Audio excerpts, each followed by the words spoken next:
Do Evangelho de Jesus Cristo segundo Mateus. Glória a vós, Senhor. Naquele tempo, Jesus foi à região de Cesareia de Filipe e aí perguntou a seus discípulos: quem dizem os homens ser o Filho do Homem? Eles responderam: alguns dizem que é João Batista, outros que é Elias, outros ainda que é Jeremias ou algum dos profetas. Então Jesus lhes perguntou: e vós, quem dizeis que eu sou? Simão Pedro respondeu: tu és o Messias, o Filho do Deus vivo.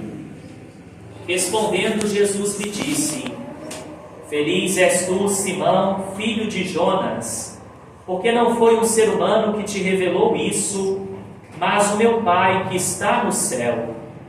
Por isso eu te digo que tu és Pedro, e sobre esta pedra construirei a minha igreja, e o poder do inferno nunca poderá vencê-la.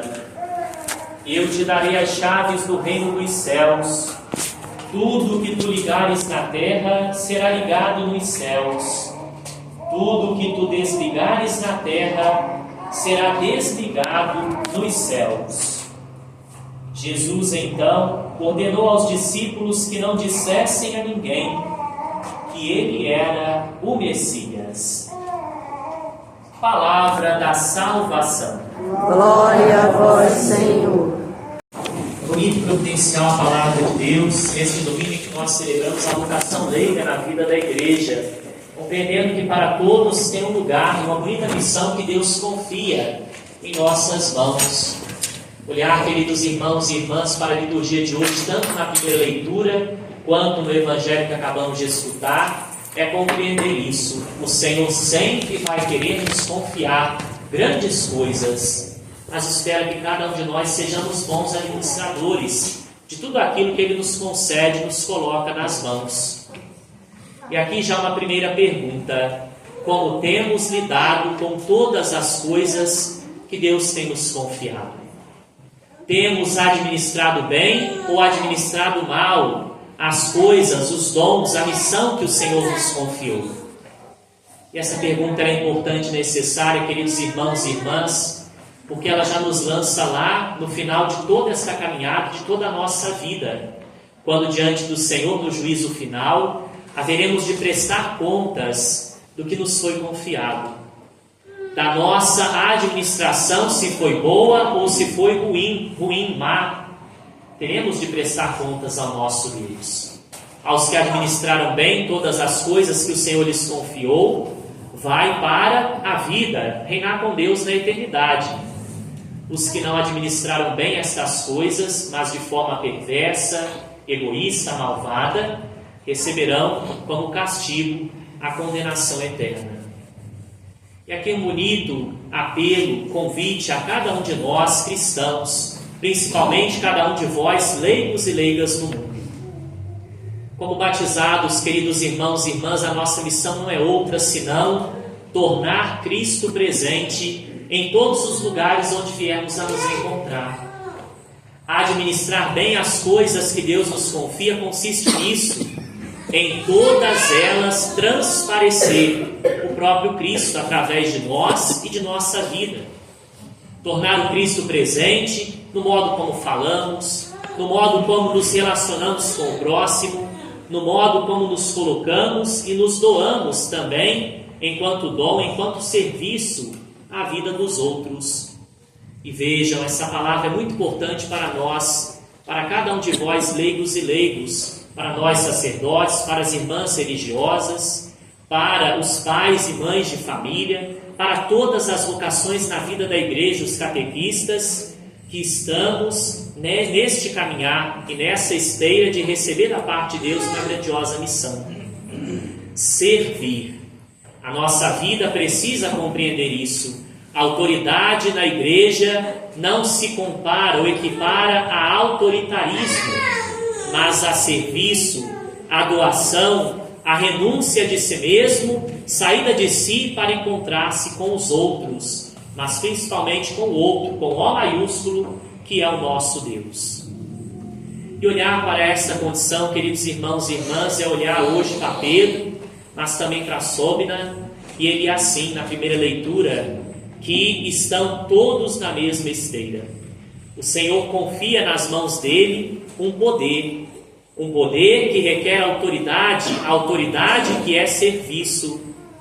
Porém, na primeira leitura nós vemos um contra-testemunho, um contra-exemplo de alguém que serve, que é Sóbina.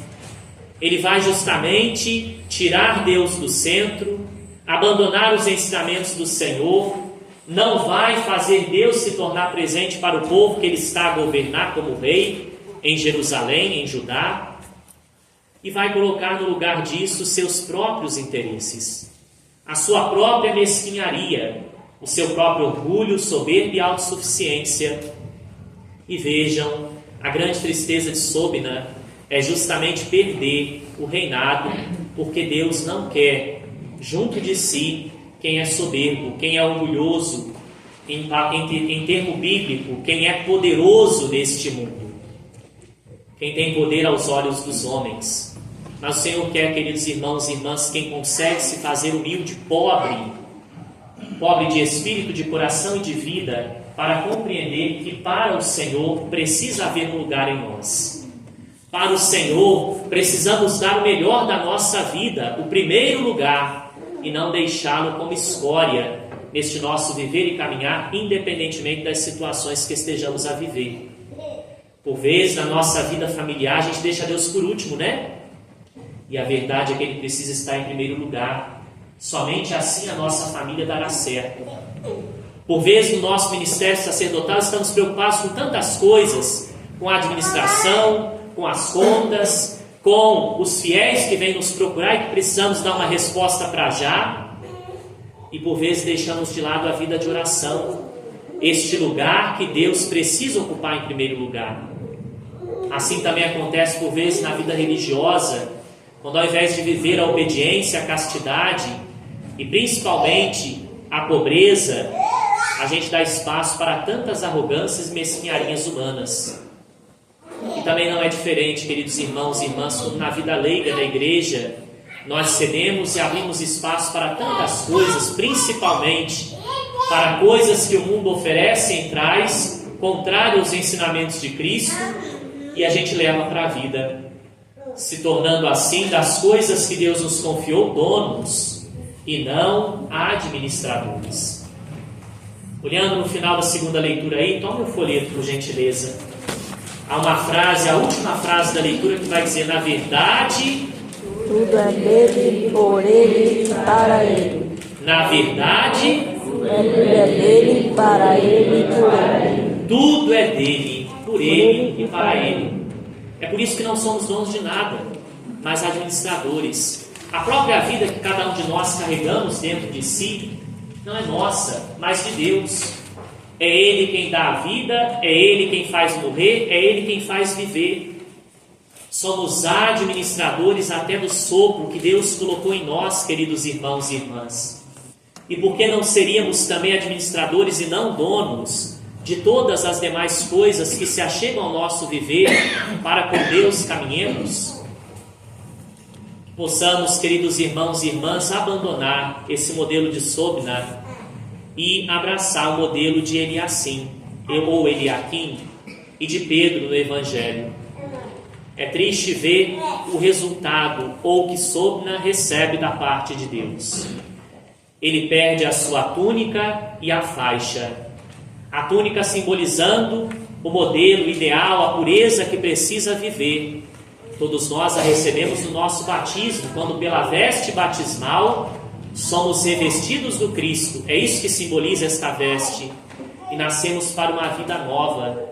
E adquirimos da parte de Deus essa pureza, a purificação do pecado original, de todas as manchas do mal, para viver agora com Deus. Ele perde, além da túnica, também a faixa. A faixa que muitos de nós não usamos, né? E nem vamos usar. Para que botar uma faixa na cintura, né? O padre a coloca quando não está gordo. Tá bom? Quando ele está gordo, a faixa não fecha. Que é o caso do padre Juliano.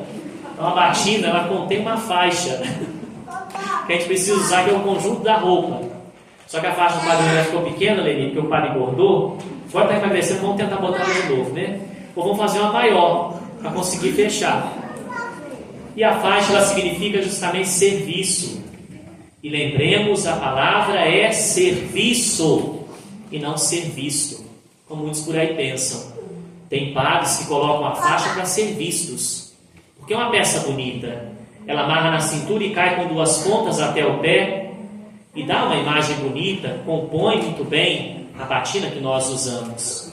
Há padres, inclusive, só usam a batina em ocasiões solenes e importantes, para dizer que está com uma roupa chique, uma roupa bonita, enquanto que a batina, queridos irmãos e irmãs, não é uma roupa chique e bonita. Ela tem um simbolismo rico, profundo, belo, mas para ser vivido com coerência todos os dias, e não somente em ocasiões importantes. Mas enfim, perder a túnica e a faixa é justamente ser destituído por Deus da nossa condição de batizados.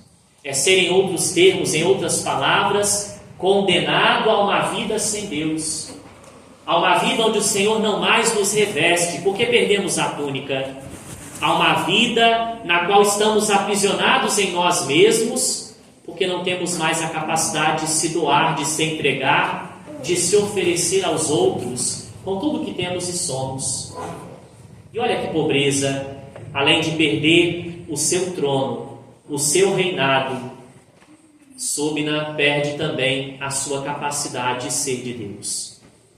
E a pergunta é, queridos irmãos e irmãs, continuaremos a esperar que Deus nos tire essa condição de filhos e nos dê o castigo como condenação eterna no último dia?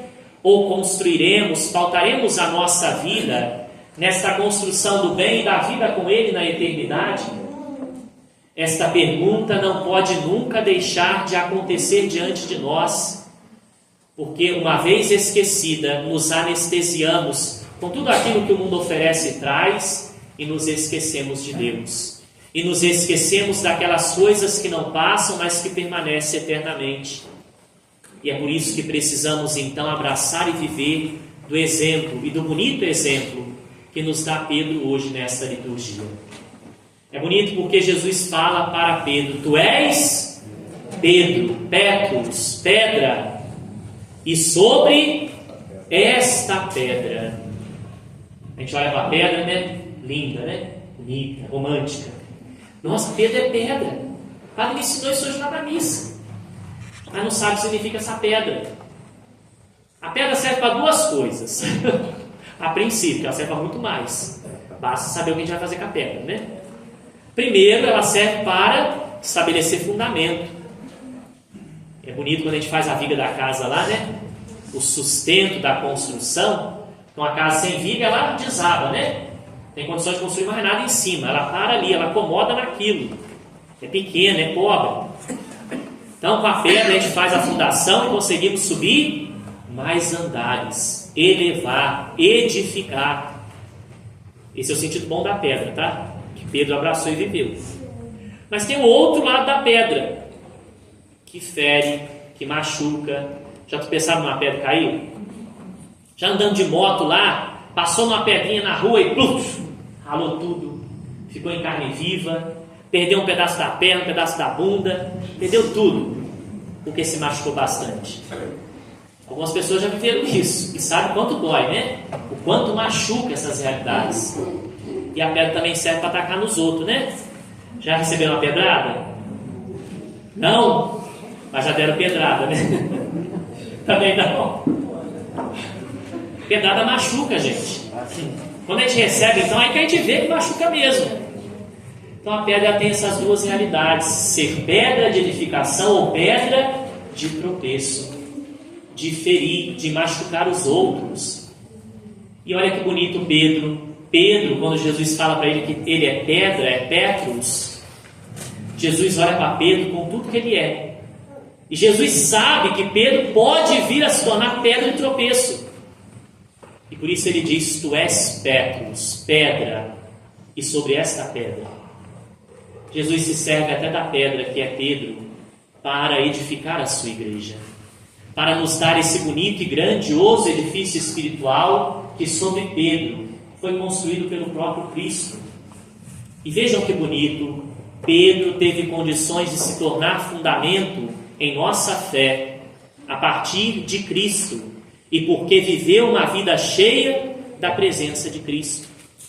A gente se torna pedra de tropeço e de ferir alguém quando queremos viver esta vida de pedra. Olha quantas pedras aqui hoje.